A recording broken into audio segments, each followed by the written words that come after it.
지난 30일 새벽 경기도 용인의 한 도로에서 후진하던 차량이 70대 남성을 덮쳤습니다. 50대 운전자는 갓길에 있던 남성을 확인하지 못하고 사고를 냈는데 당시 음주나 신호 위반은 아니었다고 해요. 사고 즉시 현장엔 경찰과 구급대가 도착했습니다. 사고가 발생한 건 새벽 0시 22분, 신고 접수 10분 만에 현장에 도착했는데 환자 상태가 위급했다고 해요.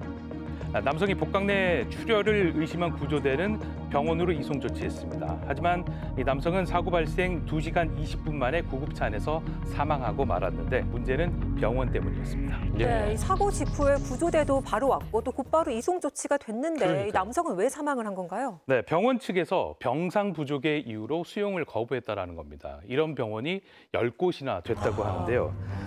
먼저 가까운 대형 병원에 구급대가 연락을 했다고 해요. 하지만 해당 병원은 환자 이송을 거절했고 뒤이어 요청한 병원 2곳도 똑같이 병상이 부족하다는 이유로 거절했습니다.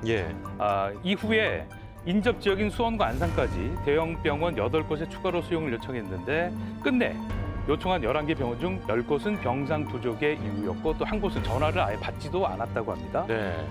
그리고 동분서주에 있던 구조대가 수용 가능 통보를 받은 건 사고 발생 1시간 20분이 지난 시점, 차로 2시간 가까이 걸리는 의정부 지역의 한 병원이었는데 결국 남성은 의정부로 가는 길에 구급차 안에서 심정지를 일으켰고 결국 병원에 도착한 직후 최종 사망 판정을 받았던 겁니다. 골든타임을 놓친 거죠. 그렇죠. 이게 또 지난 3월에도 이런 안타까운 일이 있었는데 대구에서 이 건물에서 추락한 10대 소녀가 이 이송 도중에 사망하는 일이 있었습니다. 자꾸 이런 문제가 발생하니까 더 안타까운데요. 네, 이 사건 이후에 정부가 나서기도 했는데요. 정당한 사유 없이 이송을 거절한 병원에는 보조금을 지급하지 않겠다.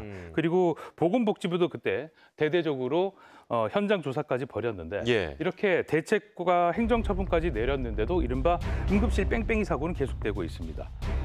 위급한 환자를 위해 비워져 있어야 할 응급병상이 경증 환자들이 차지하고 있다는 것도 좀 문제가 되는데요. 이에 정부와 여당은 어제 긴급회의를 열어서 대책을 내놨습니다. 구급대원들이 일일이 병원에 전화해서 확인하지 않는 대신 지역 응급 의료 상황실을 설치해서 관제탑 역할을 하겠다는 겁니다. 또한 위급한 상황일 경우 증상이 심각하지 않은 경증 환자를 옮겨서 병상을 만들어 보겠다. 하지만 이런 대책이 이 뺑뺑이 사고를 막을 수 있을지는 좀 더 지켜봐야겠습니다.